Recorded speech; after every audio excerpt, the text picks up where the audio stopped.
Welcome to XYPN Radio, where your host Alan Moore brings you into a community of fee-only financial planners who want to profitably and successfully serve Gen X and Gen Y clients. If you're ready to get the knowledge you need from leaders in your field, learn from forward-thinking advisors, and take action on your own goals, XYPN Radio is the show for you. Here's your host. Hello, and welcome to this episode of XYPN Radio. I am your host, Alan Moore, and thank you so much for joining me today.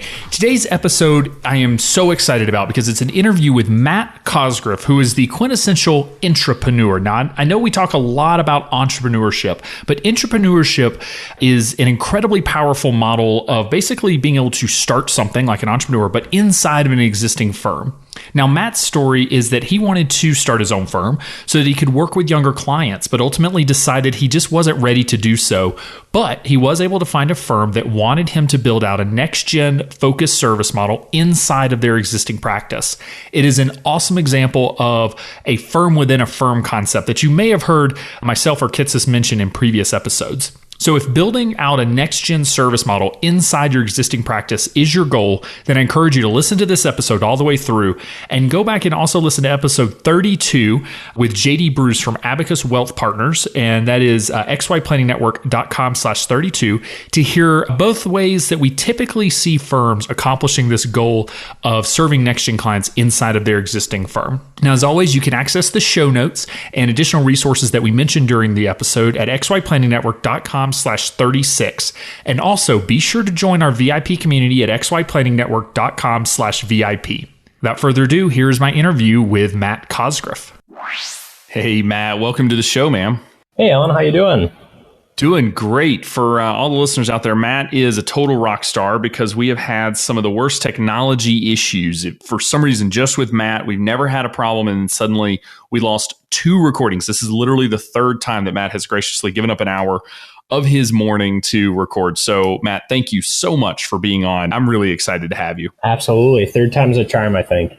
I hope so. It's kind of funny. If anybody's in the VIP group, you saw me post that we had skipped 2 weeks, which I hated to do, but we just kept losing recordings. And so I didn't know what to do. So we are now on new recording software. So we'll see how this goes. So yeah, I guess to kick this thing off, let's take a step back. And Matt, how did you get into financial planning? Kind of what was your career path to the position that you're at today?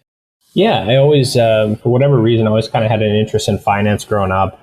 Enjoyed numbers, enjoyed people particularly, and that was kind of one of the things that led me to financial planning. I was fortunate enough in college to have a couple internships with a local wealth management firm here in the cities. I'm based in Minneapolis and got connected with them, and just kind of, a lot of it just comes down to time, and they were looking for kind of a paraplanner associate advisor role out of college. And again, just good timing. So I started there, worked there for a couple of years and really enjoyed it. And that's kind of how I got my start. And so you were there as a paraplanner, kind of, I would say the traditional career path.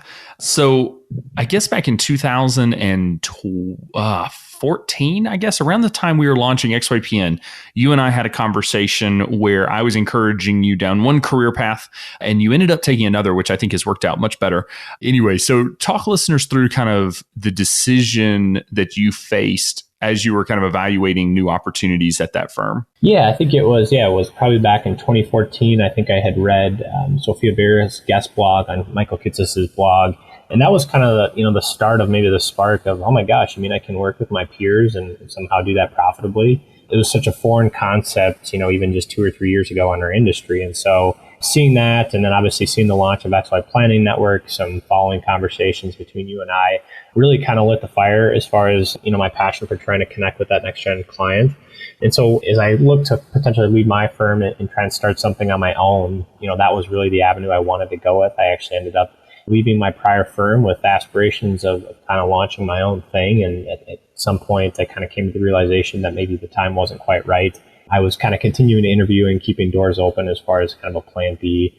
And so that's where I ended up as far as kind of at my current firm and running with kind of NextGen in a little bit of different structure than maybe some of the traditional XY Planning Network firms. Yeah, it's definitely a conversation that we're getting a lot of questions about. I'm excited to talk through kind of the details of how I kind of call this a firm within a firm concept where, and we'll define this a little better as we go through, but essentially you're building out a new service model, a new offering inside of an existing firm structure. And I think what we find is there's probably a lot of members of the XY Planning Network that would be happy to go and do kind of what you're doing. It has been challenging to find firms that are really okay and will support their younger advisors serving younger clients.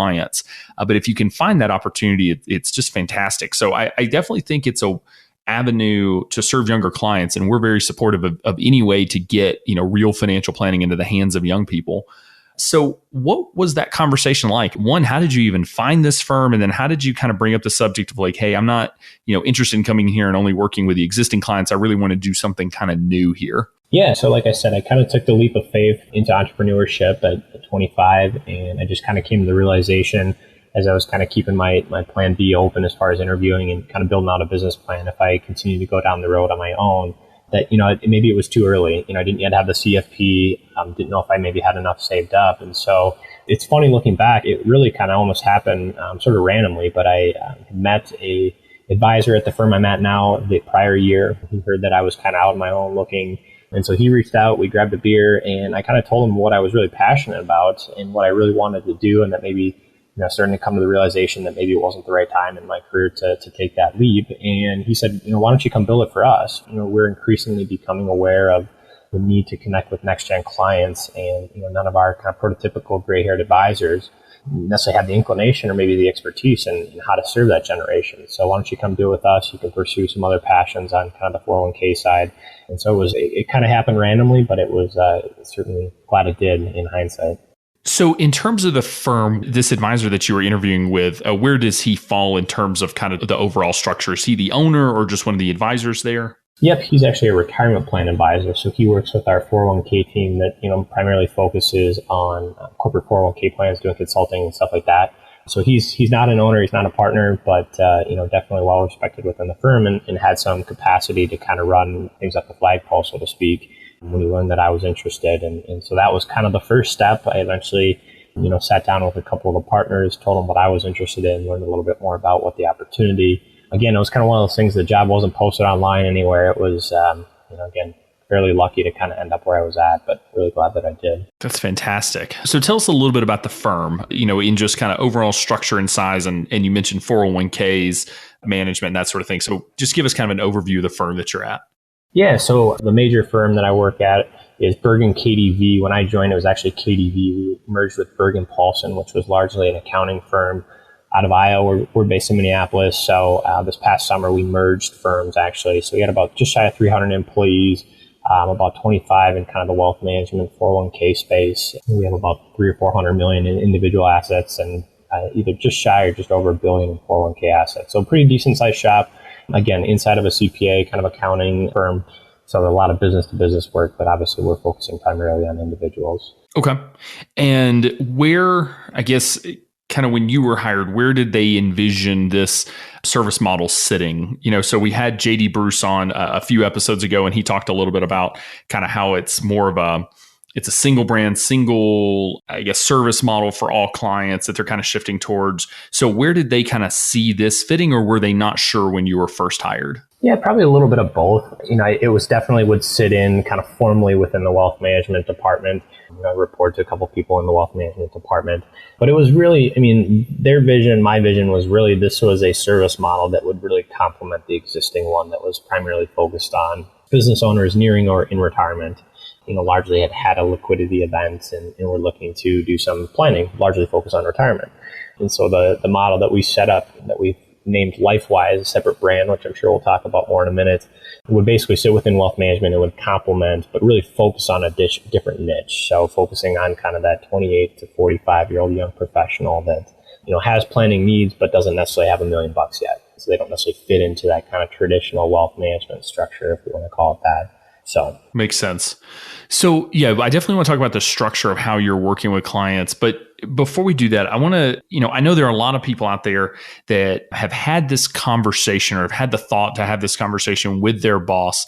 I have joked in the past in a partial serious way that XYPN is just full of the pissed off associate advisors who tried to have this conversation and it was shot down. That tried to say, hey, I think I can work with my peers profitably. I really want to start, trying to do this, serve NextGen. I want to learn about student loans, not Social Security analysis, kind of all these different things. And it just gets shot down, time after time. And when we had JD Bruce on, he mentioned that, he's the president of the company. So when he decides to do something, it gets done. But even it took him quite a bit of time in order to get buy-in from the entire firm, because it's, a firm about the same size as yours. So what did the buy-in process look like? Because I'm sure not everybody was just immediately jumping up and down on board. So, how did you get this done in your firm? Just walk us through that process. Yeah, that's such a good question. I mean, frankly, I think that's probably like the number one piece is to kind of your point. I mean, really, until you get buy-in, you're not going to move anything forward. So when I started, that was kind of one of the questions. I was fingers crossed going into it that, building a NextGen practice inside a firm would really be building a NextGen practice inside a firm and not just, throwing the word millennial next to wealth management and pretending like we were serving NextGen clients. So I've been very fortunate that that's not how it was. Had a ton of flexibility and have been able to build it to really serve that generation. But as far as kind of the buy-in process, so when I got into the firm, really the pitch initially was, come in and build this basically half my time. And then the other half of the time I'll work on, kind of the wealth and 401k side as kind of an associate or regular advisor. So again, had to kind of balance out profitability. I wasn't going to come in and just be an expense item right away, because that obviously takes time to build something. So I wanted to be able to provide some value initially. But then once I got in, totally to your point, I mean, there definitely was skeptics. This was a total kind of 180 as far as the clientele that we were going to be serving. And, many people were skeptical that you could do it profitably. So thankfully, things like XYPN have helped, provide a little bit of empirical evidence to it. But really, when I got in, essentially, I spent the first month or two kind of developing the service model, who were we really going to try and serve, the pricing model, et cetera. And then I essentially made a pitch to the wealth management team on, here's a couple trends going on in the industry as far as technology and next-gen clients and things like that. And here's the opportunity I think is there. And then this is, what I'm proposing we do about it. And so I kind of outlined 2 or 3 primary things as far as these are really the benefits or the why you should care to the firm. And the first one was really, I believed very strongly that it could be an additional revenue source, particularly one that was growing. If they look at most advisors' books, a lot of them are decumulating in assets as their clients do. So this was a way to kind of supplement some of those with some accumulating clients. The other big thing I kind of pitched was that I really believed pretty strongly that it was a fantastic training and engagement opportunity for young advisors. It would really allow us, to your point earlier about kind of the frustrated associate advisor, it would really allow us to attract and retain those people because we could give them something that they were likely passionate about, and that was serving their peers.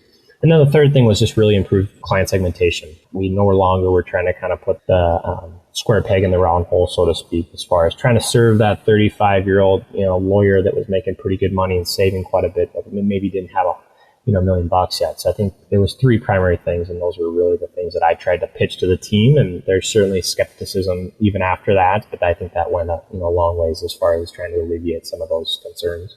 Yeah, I think that makes a lot of sense, because when I talk to firm owners, what I hear from them is the kind of current approach is what I call the happy meal model. And that is, oh, I'm sorry, little client, you're young, you don't have any money, you're not big enough to eat the big burger and the big fry. You're not rich enough to work with us. So we're going to give you a little burger, a little fry, throw in a toy, make it kid friendly, and we'll call it a millennial service model. And that has been the traditional approach. And we essentially, we do financial planning that we would normally do for, older, wealthier clients. We try to do for millennials, and then we don't charge them for it because they don't have any assets. And that's obviously not a business model. Right. No one would draft that. And yet I think a lot of people are doing it inherently. They end up working with younger clients for free.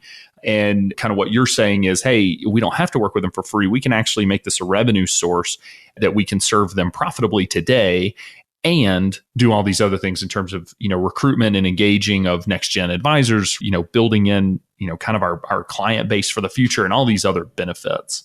Right. Well, and I know I've heard you say this before too. Serving NextGen clients and the whole kind of pricing issue, if you will, is not a client issue and it's an advisor issue. It's all about how can you price it affordably. And, there's certainly going to be a lot of NextGen people that aren't willing to pay that. They're not willing to write the check. And so be that. But there's also a lot of people that have needs and recognize the value in doing comprehensive planning, and they're willing to write a check for that. And so this notion that the only way we can charge people is with kind of the proverbial AUM fee is, I think, flawed. And I think you guys and, a lot of young advisors are really showing that.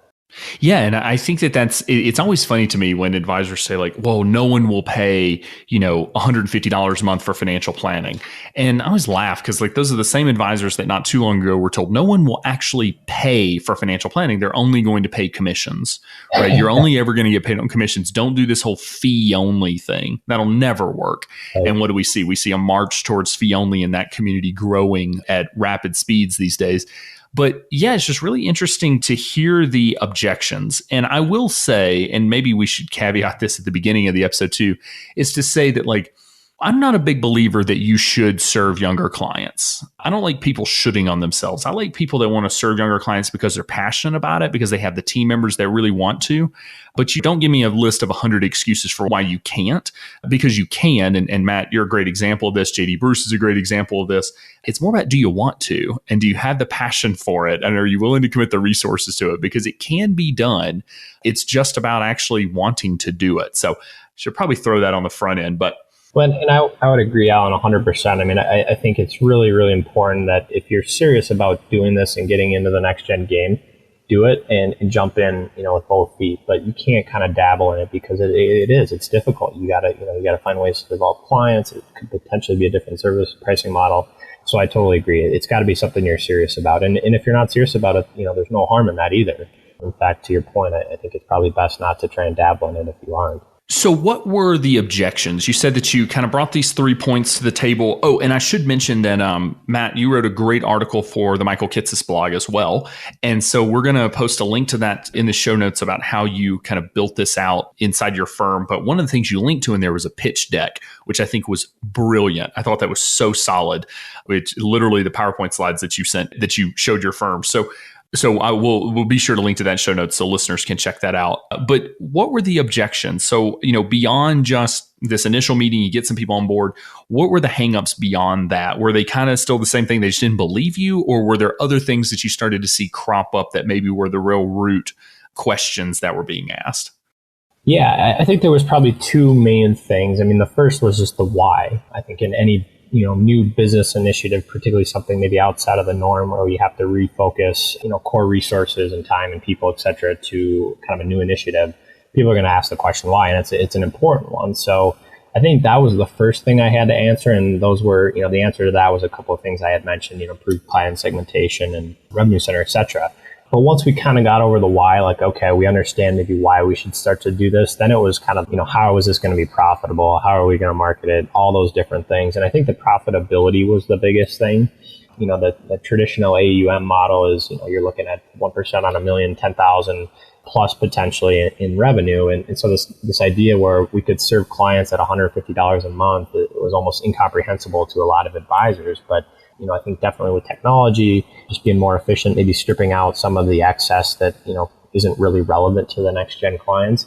We were able to kind of pro forma that in an Excel spreadsheet, just kind of prototypical doing it that way, but in kind of show, hey, we can really do this. We don't need necessarily as much support staff. We don't need a big fancy investment team. We don't need all those different moving pieces that might not be relevant at all to this client. And so, yeah, it was a matter of kind of showing that, hey, we can actually do this profitably, and kind of here's the business plan on how we're going to do that. And that makes intuitive sense to the folks that are going off and starting their own firms, because they know they're spending so much less money than your big existing firms. I mean, we have a budget spreadsheet that shows, basically how you can get away with spending $10,000 in your first year. That was the article that Sophia Barrow wrote for the Kitces blog, was, basically how to start a firm on less than $10,000. So we know we can serve younger clients in an effective way for extremely inexpensive. But the question becomes, what happens when there's existing infrastructure and existing overhead? And what you're saying is we have to change that service model. We have to rebuild it literally from the ground up, because while it's still tied into the existing firm, what you just mentioned, technology, the support staff, the investment strategy and implementation, all of those things have to be rebuilt in order to make it so that you can scale it down from a price perspective without, just trying to cut out services, because obviously you're still providing a really valuable service or clients wouldn't pay for it. Right. And the other thing I would add too is, I'm certainly not doing NextGen stuff 100% of the time. So one of the ways that kind of how the deal works is essentially I need to be able to provide value in other ways to make it profitable too. So that might, say working with some traditional clients or servicing some 401k plans. So it is kind of a balance too. Like I need, particularly initially, long term that could certainly change, but particularly initially I need to be able to provide value. And I would say that anyone kind of doing something similar needs to provide value as they're building it out and make sure that kind of you as an employee can kind of remain profitable. So we've been talking a little bit about how did this get started? Now, the big, decision that you made, and this is very different from the decision that JD Bruce made, which is why I wanted to bring you on and talk through this, is whether or not it becomes a single service offering, which is what Abacus did out in Santa Monica, or is this a firm within a firm concept? And you went with firm within a firm, which I would simply define as it basically looks like a separate entity. It's not on the legal back end, but what went into the decision to break this thing off and literally, completely brand it separately from the firm itself? Yeah, that's a great question. Something I've gotten a lot from, other advisors that have had interest as well. For us, it was really, we wanted to be able to communicate something different to a different target market. So our traditional kind of wealth management, Bergen KDB Wealth Management, primarily, as I mentioned, focuses on baby boomers largely, kind of in or nearing retirement. And we're talking Social Security, income distribution, estate planning, tax planning, things like that. All things that are less relevant to kind of millennials and Gen X, particularly kind of young professionals. And so with the new brand, we really wanted to be able to create something that was fresh, it was engaging, it was, again, being able to communicate that, hey, this is not your parents' traditional financial advisor. This is a little bit more technology driven. We can meet virtually, things like that. So those were all really important pieces of why we wanted to be able to kind of brand separately. The other thing I would add is being inside Bergen KDB, we are largely, for the most part, a business-to-business organization. So trying to kind of tack a young professional Gen X, Gen Y service model onto a business-to-business website, it was just going to be lost in the clutter, so to say. And so I think that was another important reason. But one of the other things that we wrestled with, when trying to kind of position it and how closely we positioned it to Bergen KDB separately is we wanted it to be communicating something differently. But at the same time, we wanted to also show the backing of some, bigger firm resources. We were going to be around for a while. And so that's why, like on our website, lifewiseadvisors.com, we have kind of the Why Lifewise page. And then we do mention, this is really powered by Bergen KDB Wealth Management and has kind of the long-standing history that comes along with that. So we felt that was kind of an important middle ground, that it was a separate brand, but it was still positioned, relatively closely to the primary entity. So just as a hypothetical, if KDV was a more traditional, just RIA, didn't have the retirement side or any of the B2B stuff, do you think you still would have made the same decision to keep the brand separate? Or do you think that was kind of icing on the cake just because of just how convoluted it could be? I think we still would have. I still think it's really important to be able to communicate to, in this case, kind of the niche market that we're going after, that we are doing something different and that this isn't kind of the traditional model.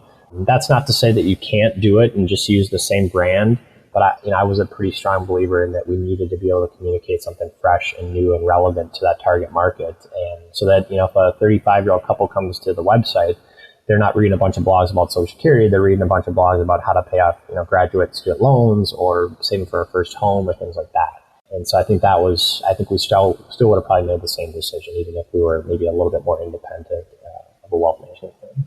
I would say that for folks out there that are kind of looking that, if you listen to JD Bruce's podcast and you listen to this one, I would say the big difference is, at Abacus Wealth, where JD Bruce is the president, they were really looking at their target market isn't based on assets, and it's very much a core personality. Mm-hmm. And they were trying to figure out a service model that could serve everyone, no matter their assets, that had that personality. Yeah. And he talks a little bit about their Buddhist principles that they've incorporated into their planning process and social impact investing and that sort of thing. With you, I feel like at KDV, you have a very distinct target market prior, and we're introducing a very distinctly, very different target market it is not necessarily the same core personality. I mean, we're really introducing a second niche, which I feel like firms do all the time, where they end up with kind of these teams that are serving different niches, but they don't necessarily market it all that well. And, I wonder, and I'm just kind of thinking out loud here, I do wonder if that's a big difference between whether or not you brand it, the same or you brand it separately, is truly how different is this from what you're already doing? And for you, the answer is completely different. Right. Yeah, no, I would totally agree with that. I mean, I think if our traditional model started focusing less on, or expanding our focus beyond just business owners, but maybe now focusing on attorneys too, I don't think we would necessarily need to create a separate brand for that, because the issues are largely the same. There's going to be some intricacies that are a little bit different from a business owner to an employee attorney. But this was, to your point, largely a very different service model, a very different way of going about pricing it and things like that. So I think it was pretty important for us. Understood. And I think that's a big decision to make. I mean, one, rolling it out as a separate entity, I think has its advantages in the long run, but it is a little bit more work on the front end, because you do have to build a new website and kind of get things rocking and rolling, and get a new logo and a new service model, that sort of thing. So I think in this case, it made perfect sense for you. It may have increased the upfront work, but that's great that they had you on board and had the time. So talk us through what is different, or I guess what is LifeWise? So we've mentioned it, and say the URL again for listeners, and we'll link to it in the show notes. Yeah, it's lifewiseadvisors.com. That was kind of the brand name that our marketing department and myself kind of came up with. We had a couple different prototypes or potential brands that we were going to go with, and that was kind of what we settled on. Oh, it's so nice to have a marketing team like that. The advantages of being with a larger firm. So we have LifeWise. What is LifeWise? How do you explain this to clients, and just kind of what's the service model and the fee structure and that sort of thing? Yeah, it's really for young professionals that are serious about kind of aligning their money with their values and really getting a financial plan in place to make sure they're maximizing kind of each dollar of their, of their hard-earned money. So that's, maximizing dollars that are going to college planning or retirement or paying off student loans, saving for first home. There's a lot of moving pieces, and I think that's, been well evidenced by a lot of the work that you guys do as far as education goes. And so really the service model is largely geared towards planning for those things and then the ongoing kind of execution of that plan that goes with it. From a planning standpoint, it's not terribly different than, traditional planning with baby boomer clients, but it's just largely focused on very different issues. So it's maybe a similar process, but again, very different issues. So then talk us through, is it a single fee structure, or do you have a couple of different options for these clients? Yeah, we created kind of a couple different service models. The first one we created, so we kind of leveraged what's called like the freemium business model. So everyone's probably familiar with LinkedIn, Spotify. You get basic services for free. If you want to pay for premium, you have to. So we kind of try to do something a little bit similar to that, in that we basically offer e-money. You can sign up on our website for free. So anyone that wants to better manage their cash flow, connect all their accounts in one secure place, and get some free education can do that on our website. Again, lifewiseadvisors.com. And the hope is that we can really start to engage people beyond just social media and really interact with them, give them some valuable resources in the kind of intermediate to long term. The hope is that, similar to a lot of the marketing stuff you guys talk about, content marketing and collecting emails, hopefully then when they have a need, they'll come to you. But then the second model is kind of an investment only model. So that's maybe something that's relatively unique. We leverage Betterment Institutional, which I love. So for anyone that has, some investment only needs, we kind of leverage that to provide a little bit of investment planning and just kind of a low cost ETF model. And then the comprehensive planning is really kind of prototypical with an XY, but essentially you pay for a plan up front, anywhere from $900 to about $2,000 depending on complexity. And then that increasingly popular kind of monthly retainer model kind of ongoing there for execution and ongoing advice. So those are really kind of the three primary service models. We do have kind of a mini plan upfront model, but we haven't had a ton of traction, candidly, on that yet. But it's still relatively in its infancy. I love the freemium model, and I think that this is a question a lot of advisors are asking and a lot of technology providers are trying to solve, and no one has, I'm not sure that we have the magic bullet yet, but the freemium model being exactly what you're talking about with apps, that you get something for free, and to start shifting clients into thinking more about their finances, thinking more about working with you, seeing everything in one place. Because honestly, very few people have ever seen their entire financial picture in one place. And it can be kind of a scary realization whenever you see it all and go, oh, not exactly where I thought I was. That's how much I spent last weekend. Yeah. Right. And, when you start looking at it, you're like, oh, wait a minute, this is, maybe I do need some help, and who better to help you than the company that's now, emailing you their newsletter or whatnot. So right. No, I love it. And so you said the service model looks fairly similar just in the sense of the structure that it's comprehensive, but I'm assuming you've kind of been educating yourself on various topics like student loan analysis, things like that, in order to kind of incorporate that. And are you finding that is an efficient service model that the $150 a month makes sense for? Are you finding that you're being proven correctly, essentially? Yeah, again, it's still fairly small sample size. We kind of officially launched in September, I guess. But so with the clients we do have, I think, the pricing model has worked fine. I think one thing that is maybe a little bit difficult that I wrestle with is, is it $120 a month? Is it $150? So I'd certainly be open to feedback, maybe offline on how you've seen people doing that.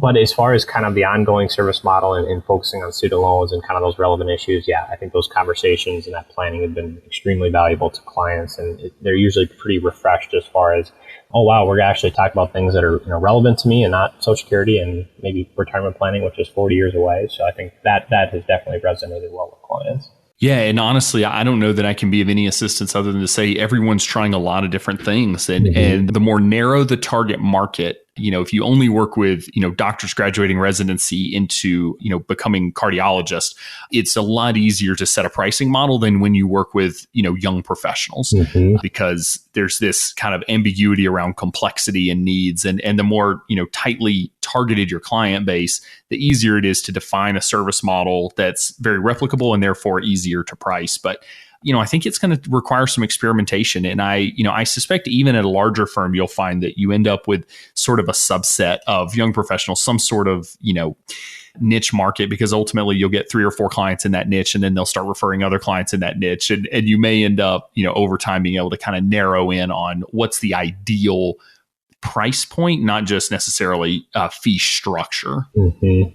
Yeah, that's definitely something we're continuing to work on is trying to narrow that focus.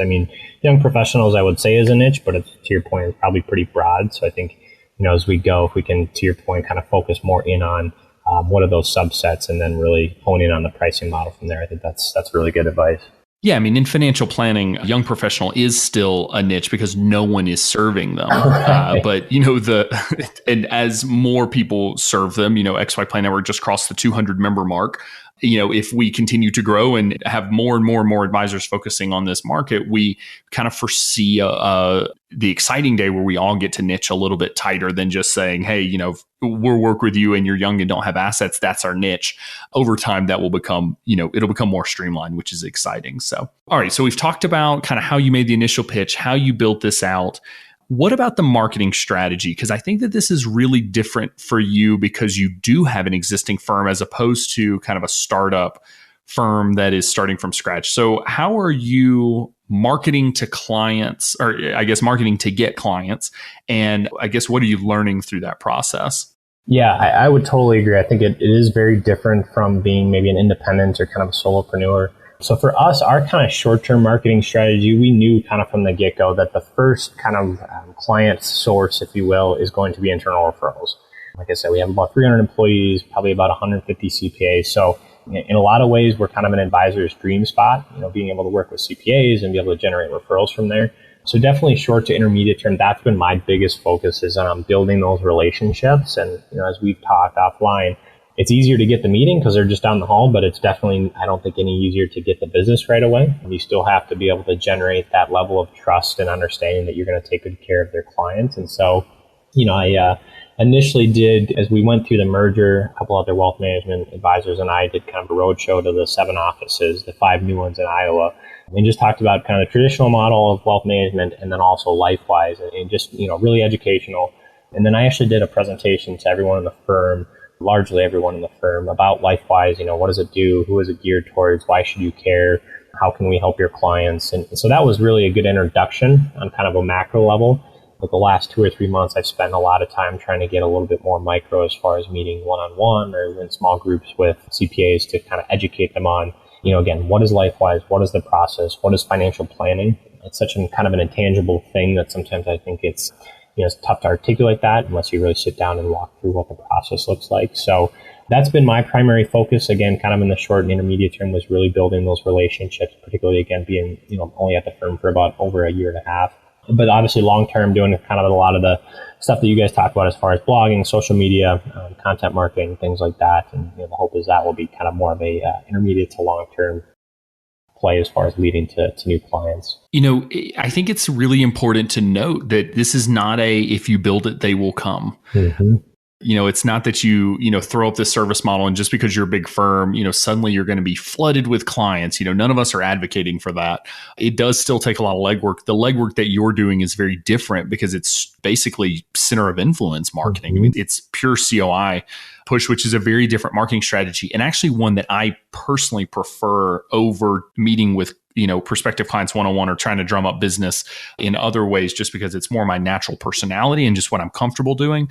And so it's another thought that, people may find that they market better in different situations. So I may be more comfortable in the situation that you're in than I was, off on my own, trying to go out and get clients using a blog, just because it wasn't natural for me. So, but it's still hard work, and just because you build it doesn't mean that, CPAs inside of your existing firm will refer over, because no one is going to send down the pipeline. You have to refer to Matt if they're a young professional. That's not going to come from anyone. Right. Well, but I will add the one thing as far as niches go and being inside a firm that has been nice is if there is a young professional client, if a CPA or somebody else comes across a 42-year-old couple with XYZ needs and they're, whatever, lawyers and doctors, etc., they think of me and they think of LifeWise, which is really good from kind of that niche component, because all the other advisors are operating with the business owner. And so that becomes a question of, well, do I give it to, which person or whoever do I give it to? But with kind of the young professional model, they definitely think of LifeWise, which is really nice inside of a firm. So I think that's definitely one of the advantages inside the firm, is just being kind of a niche within the firm, so to speak. Yeah, I love that. And I do think that that's the kind of stuff that we'll see more and more, especially with your larger firm, is that you're going to end up with a couple different niches, and so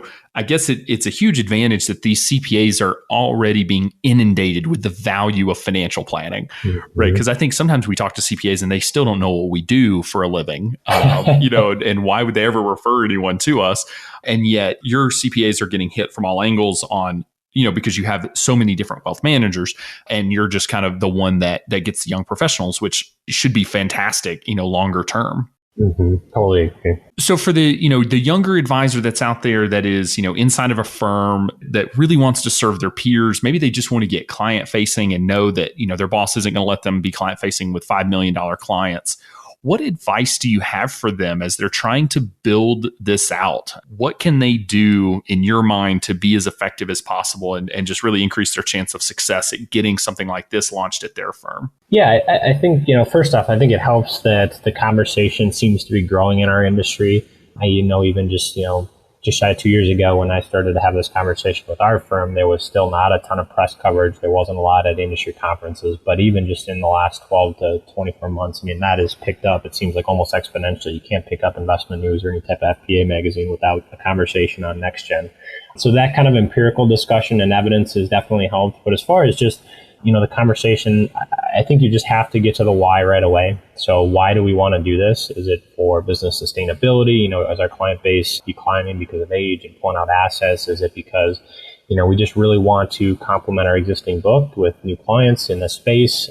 Whatever it is, I think it's important. I think for young advisors, the other argument you can kind of make is there's certainly a succession planning is a top of mind issue for a lot of older advisors. And for a young advisor, most of them probably don't want to take over a depleting book of clients that are in their 70s and 80s and pulling out 100, 150 grand a year. So I think the argument you can make too is let's start to, provide some long-term value to this book so that I want to stick around, right? I think that's, probably something or an angle you could take when trying to pitch it internally. But I think the why is critical, and then the how. And it doesn't have to be a big investment. You guys have certainly pointed out that it can be fairly inexpensive to kick things off, and it doesn't have to be some giant kind of expedition down a path that you don't necessarily know the plan to yet. Yeah. And I agree with, you've got to lay out the why, because I think that there's a lot of folks that, the industry's starting to talk about it. It's finally a conversation they're going to have heard about, hey, you got to start recruiting NextGen talent. You got to start recruiting NextGen clients. Like, this is important at some point. But like you said, the how always baffles me, because I live in this world of monthly retainers and, all of these different pieces that we talk about on a regular basis. And yet the advisors that own the firms that these younger advisors are talking to, they haven't lived in this world. And so when you say something like monthly subscription or monthly retainer, it may blow their minds because they've never heard of it before. They've never seen that fee structure, that it wouldn't make any sense that somebody would pay $150 a month for financial planning. And yet we're seeing it across the profession. It's just very new. So some of it is just kind of getting that information out there in front of them, because they're not going to have listened to all, whatever we're at, 36 episodes of the podcast of XYPN Radio. They're going to, this may be the first time they've even considered the fact that there may be a fee structure other than AUM or hourly, because those are really the only two fee structures we've been told exist. And neither one of them are particularly attractive for younger clients. Well, and I think that's where, a lot of the innovation is happening is kind of that, reimagining what the pricing model can look like. I think that is what is making this, movement, so to say, possible, because we are finally being able to, serve these clients in a profitable way. And it's largely driven by the fact that we've kind of gotten outside of that proverbial 1% model and maybe expanded our horizons a little bit. Totally agree. So looking back at kind of the process that you went through and getting hired and launching this business, or kind of launching this firm within a firm concept, what do you wish that you had known then that you know now? I mean, what mistakes do you think you could have helped yourself avoid if you could go back and talk to yourself? Yeah, that's a great question. I think one of the things we would have definitely done a little bit differently is get a little bit quicker to market. So there's a great book out there I know we've discussed by Eric Ries called The Lean Startup. And it's basically just this premise of create kind of the minimum viable product or service offering that you can take to market, and then learn what the market likes and what they don't, and kind of iterate from there. I think one of the traps that we fell into, which I think is probably a little bit easier inside of a firm because maybe there's a little bit longer runway, was trying to perfect everything. So we were trying to perfect the perfect service model, pricing model, how we would work with clients, et cetera, scalable operations before we ever had a client. And in hindsight, I think what I would have done was, basically create a brochure, create the brand, and then talk to anyone that would listen. So talk to anyone that would listen. That could be a COI, or that's an internal CPA or an external attorney. Talk to any clients that, would sit down with us and just really learn what worked and what they maybe didn't like, and kind of iterate from there and develop from there. So I think we're very happy with how things turned out, but I just think we could have maybe been a little bit quicker to market as far as getting our solution out there and iterating from there, as opposed to trying to perfect everything, going to market and realizing, we need to change this, and this. Because ultimately, I think, we get to the same place, but it's maybe just a little bit slower process. So that would definitely be one thing. I think the biggest thing, we're still trying to figure out, and I would, caution anyone, again, you mentioned, if you build it, they won't just come. So I think that the thing that we are really working and focusing on is how are we going to get clients? Obviously the internal CPA channel is critically important for us, but I think just really, really honing in on that before you even launch is critical, because that's really the key to success. Can we get this thing profitable? From a serving these clients standpoint, it's definitely doable. From a kind of an efficiency standpoint and cost standpoint, it's more of a question of, can we get to critical mass, quick enough before the kind of proverbial war chest runs out, which is, again, a little bit different inside of a firm because that's probably bigger than externally. But so I think those would be the two things that we would definitely have done maybe just a little bit better. I love it. And one day we'll actually do an episode specifically around the business structure and how we launched XY Planning Network as the business of the network.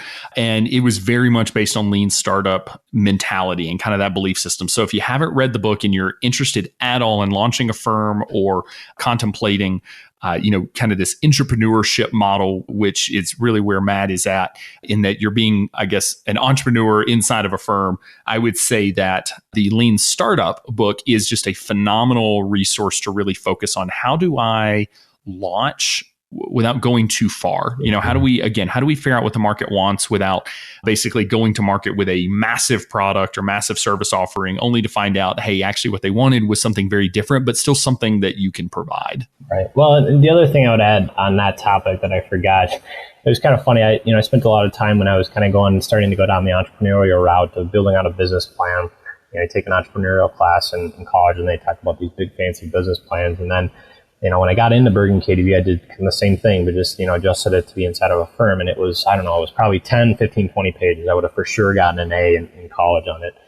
And nobody read it. Like literally nobody read it. I can almost guarantee I was the only person that read it, because again, business owners today, advisors that are, working as an advisor capacity, managing a team, all those different things, you're so busy, you don't have time to read a 20-page business plan. So ultimately, I kind of learned that the hard way and just created, I know Michael's written about it, and you guys kind of have a template, but basically do a business plan in one page. There's a great book out there, talks about business model canvassing. I think it's on Amazon, but it's tremendous. It kind of shows you the key things that you need to focus in on and answer the questions. And so that was definitely kind of a funny story, as far as I don't think anyone ever read my business plan until we put it down to one page, which in hindsight helps from a lean startup standpoint, because you can change a bullet point a lot easier than you can change 12 or 13 pages of graphs.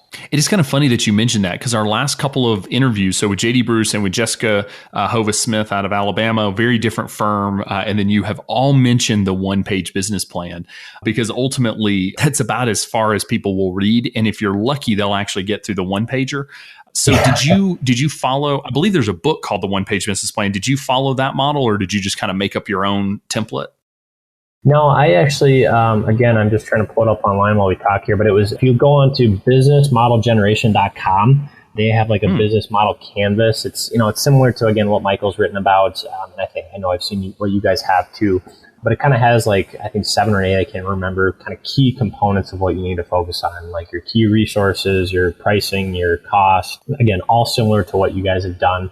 But that was super helpful in trying to kind of articulate some of that. And we can, I would imagine, throw that in the show notes when we're done. Yeah, absolutely. Because I do believe, so Jessica in the last episode mentioned Tracy Beckus is their business coach, and she's a big advocate of the one-page financial plan. Tracy is phenomenal, but probably at a price point that most newer firms are not able to access her. So, but it's always nice to see where people are getting kind of their one-page plans from, because I do think it's important, especially if you're going to be getting buy-in from the firm. Make it very succinct, make it very easy to understand.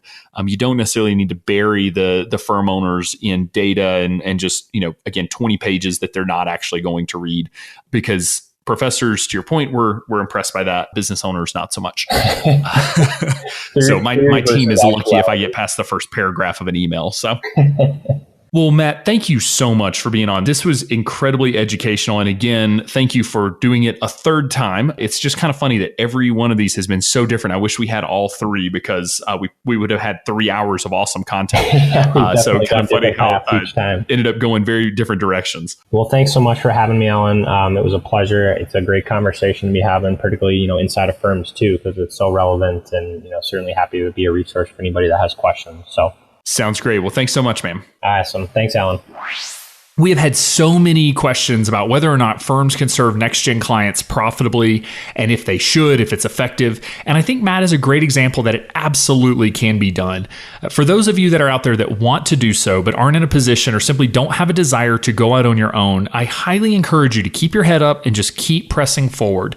And honestly, if your current firm simply isn't receptive to the idea, then start looking for a firm that is, because there are plenty that are out there that are actively recruiting younger advisors to come in and do exactly what Matt is doing at his firm.